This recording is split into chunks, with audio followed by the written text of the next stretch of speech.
Hello class ninth.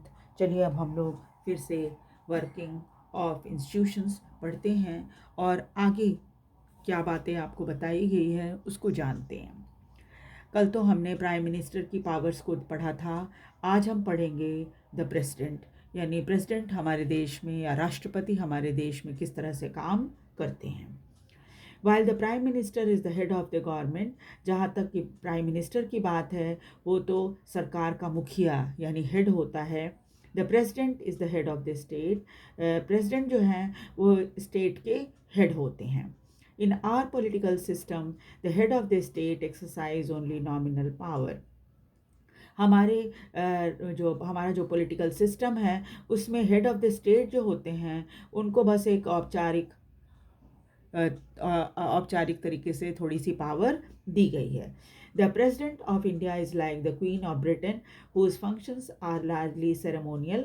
और जो president हैं भारत के वो ब्रिटेन की महारानी की तरह हैं, जिनका फंक्शन जो है वो बस सेरेमोनियल है। मतलब कि जैसे कि कोई औपचारिक तरीके से कोई फंक्शन वगैरह हो रहा है तो उसमें आपको इनवाइट किया जाएगा, इस तरह से है।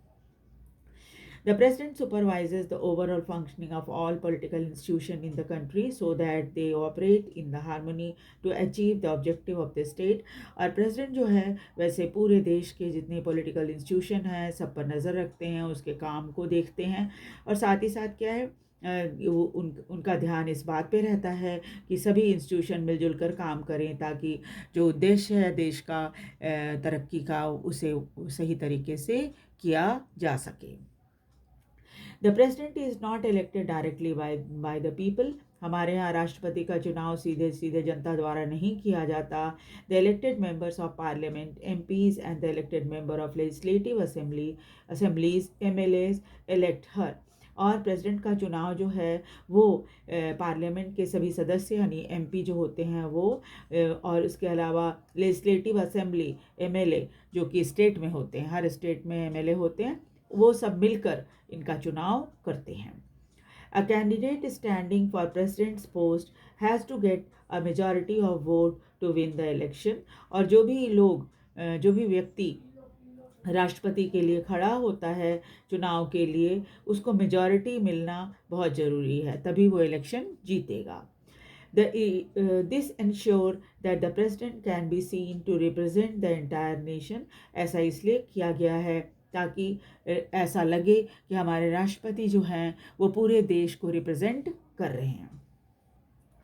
At the same time, the president can never claim the kind of direct popular mandate that the prime minister can।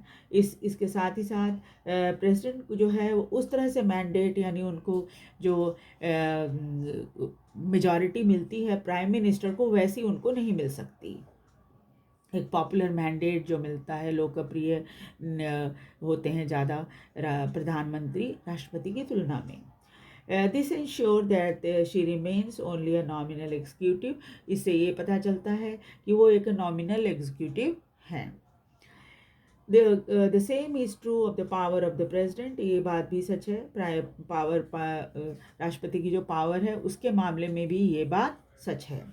If you casually read the constitution you would think that there is nothing that she cannot do।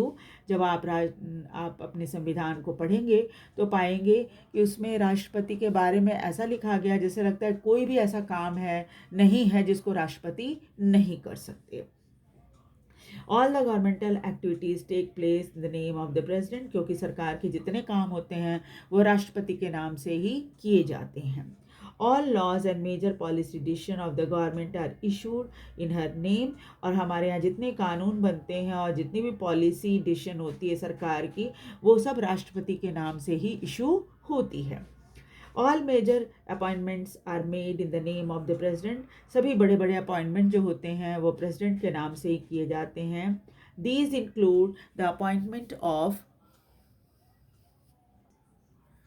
the Chief Justice of India, the judges of the Supreme Court and the High Court, of the state, the governor of the states, the election commissioner, ambassador to other countries, etc. आप देखिए जितने ऊंचे ऊंचे पद हैं सबका appointment राष्ट्रपति ही करते हैं, चाहे वो चीफ जस्टिस ऑफ इंडिया हो सुप्रीम कोर्ट के, या फिर जजेस हों सुप्रीम कोर्ट के, या फिर हाई कोर्ट जो होती हैं स्टेट में उनके जो जस्टिस होते हैं उनका उनका अपॉइंटमेंट राष्ट्रपति करते हैं।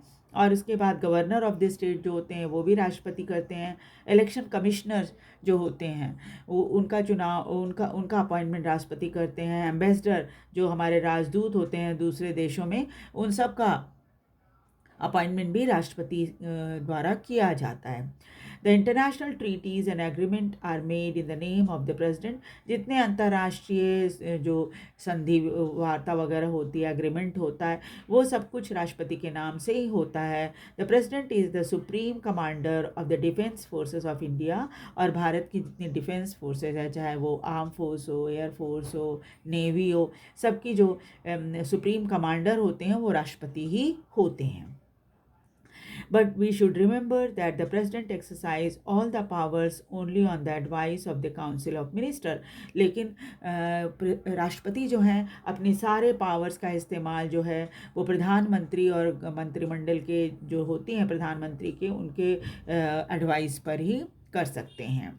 The president can ask the council of minister to consider its advice. हो सकता है काउंसिल ऑफ मिनिस्टर की एडवाइस उनको ना पसंद आए, तो वैसे में वो ये कह सकते हैं दोबारा से काउंसिल ऑफ मिनिस्टर को कि आप एक बार फिर से जो सलाह दी है उसको दोबारा से देख लीजिए।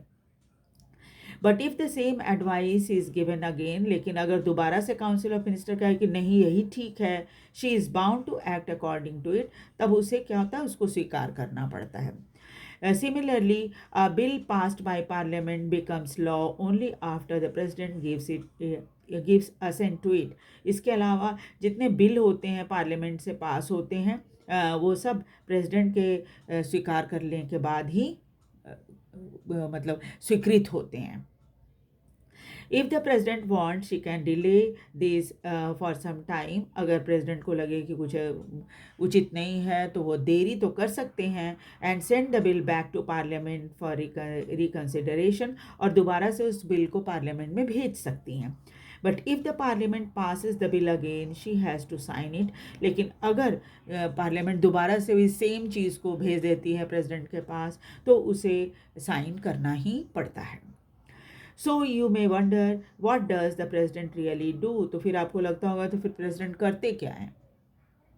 Can she do anything on her own at all. क्या वो अपने मन से कोई काम नहीं कर सकते। There is one very important thing she should do on her own, appoint the prime minister. एक चीज़ जो कि राष्ट्रपति अपनी मर्जी से कर सकते हैं वो है प्रधानमंत्री का अपॉइंटमेंट करना। When a party or coalition party secure a clear majority in the election, the president has to appoint the leader of the majority party or the coalition that enjoys majority support in Lok Sabha। फिर क्या होता है कि अगर कोई party या मिली जुली पार्टियां जो होती हैं उनको अगर क्लियर मेजॉरिटी मिल जाता है इलेक्शन में, तो प्रेसिडेंट उनके लीडर को, जो कि मेजॉरिटी पार्टी का होता है, चाहे वो कोलिशन हो चाहे एक सिंगल पार्टी जीती हो, उनको मेजॉरिटी सपोर्ट मिल रहा हो लोकसभा में, तो उसको राष्ट्रपति प्रधानमंत्री के रूप में उस व्यक्ति का चुनाव करते हैं, उनको अपॉइंट करते हैं। When no party or coalition gets majority on the Lok Sabha, अगर सपोज किसी पार्टी को इलेक्शन में मेजॉरिटी नहीं मिला, चाहे वो एक सिंगल पार्टी हो या कोलिशन हो, तो क्या होता है, the president exercise her discretion. फिर प्रेसिडेंट जो है वो अपनी मर्जी से जो है वो लीडर को अपॉइंट कर सकते हैं। The president appoint a leader who in her opinion can muster majority support in Lok Sabha. और वो इस तरह से किसी व्यक्ति को अपॉइंट करते हैं जिसके ऊपर उनको उम्मीद होती है कि शायद इनको मेजॉरिटी लोकसभा में मिल जाएगी। In such a case, the president can ask the newly appointed prime minister to prove majority support in Lok Sabha within a specific time। तब क्या करते हैं कि प्रधानमंत्री को राष्ट्रपति कहते हैं कि तुम जल्दी से जल्दी लोकसभा में अपनी मेजॉरिटी, एक निश्चित समय होता है उसके अंदर आप इसमें लोकसभा में अपनी जो मेजॉरिटी है वो साबित कर दो, ठीक है, तभी वो व्यक्ति प्रधानमंत्री बन सकता है। तो इस तरह से तो ये तो प्रेसिडेंट के बारे में हमने देखा। अब नेक्स्ट क्लास में हम देखेंगे जुडिशियरी। ये भी पार्ट जो है आपके चैप्टर का बहुत ही इम्पॉर्टेंट है और इसमें कई चीज़ें ऐसी हैं जो कि आपको बहुत ध्यान देने की हैं। तो नेक्स्ट क्लास में हम लोग जुडिशियरी के बारे में पढ़ेंगे। आपसे रिक्वेस्ट है वीडियो को लाइक और सब्सक्राइब भी ज़रूर कर दीजिएगा और शेयर भी कीजिएगा ताकि दूसरे बच्चे भी इसे देख सकें। आप अपने कमेंट भी लिख सकते हैं। Thank you very much.